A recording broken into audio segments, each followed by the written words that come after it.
Saya ingin menyampaikan terima kasih kepada sahabat ABI dan Badan Perfilman Indonesia yang menyediakan kesempatan untuk berdiskusi tentang masa depan perfilman Indonesia.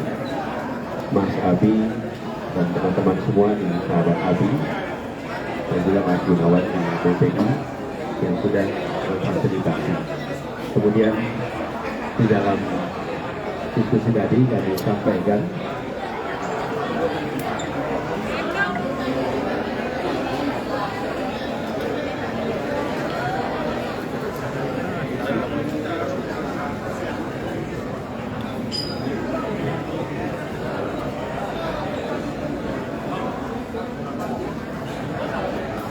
dalam diskusi ini kami sampaikan bahwa misi kami adalah mengembalikan, menumbuhkan ekosistem perfilman yang sehat sehingga semua unsur dalam dunia perfilman bisa tumbuh dengan baik, dari mulai aspek pendidikannya, kedua aspek produksinya, ketiga aspek distribusi, dan keempat aspek penghargaan itu bisa tumbuh dengan baik.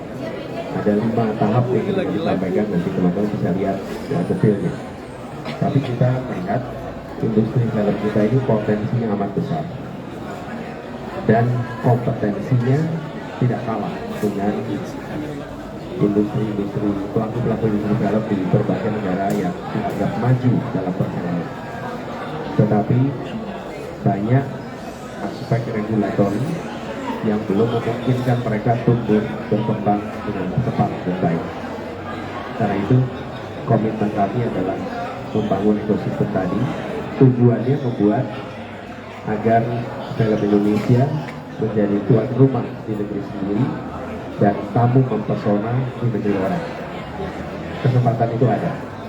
Negara harus memandang pendanaan di bidang perfilman, di bidang kebudayaan, seperti juga bidang pendidikan dan kesehatan, itu adalah pendanaan yang sifatnya investasi. Karena sifatnya investasi, maka dia akan memberikan return. Dan returnnya memang tidak langsung, tidak segera, tapi dia akan memberikan return yang besar dalam waktu yang agak panjang. Dengan cara pandang seperti itu, maka negara bisa mengalokasikan anggaran yang cukup supaya ekosistemnya menjadi sehat. Dengan ekosistem sehat, karya-karya baik akan muncul, kesejahteraan pelaku dunia perfilman juga akan meningkat, dan pada akhirnya negara dan bangsa akan merasakan kemajuan yang didorong lewat perfilman. Itu.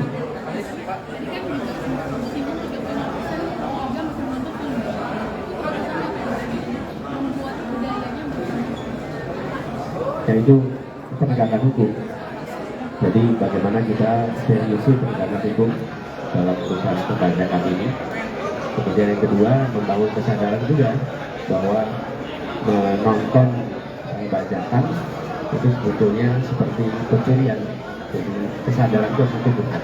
Anies mengenai tarif tim tadi kan sidang naik, bagaimana Pak? Tarif sewa tim? Ya, itu yang jadi saya sampaikan tadi, kegiatan kebudayaan seharusnya difasilitasi, bukan justru malah diberikan beban pembiayaan yang tinggi. Karena kegiatan kebudayaan itu memang sifatnya bukan sebagai kegiatan mencari untung, tapi sifatnya membangun dan mengembangkan peradaban. Karena itu harus negara yang membantu, bukan malah negara yang membebani. Jadi dalam hemat kami, semua fasilitas negara yang bisa digunakan untuk memajukan kebudayaan harusnya malah diringankan biayanya, bukan malah ditinggikan biayanya. Dan ini filosofi yang harus dipegang. Jadi kalau saya tadi sampaikan, kalau ada anak-anak mau pada belajar teater, harusnya malah dipinjami tempat, bukan malah diminta untuk bayar untuk tempat. Artinya itu sebuah pendekatan yang salah ya Pak Anies? Nanti teman-teman nilai sendiri, tapi filosofinya begitu.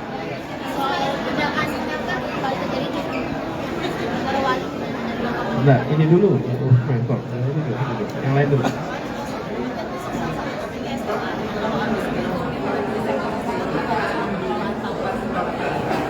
Ya itu bahan debatnya itu besok sekarang. Ada lagi yang soal ini? Kasus lain Pak Anies. Soal lain, udah soal lain diberikan.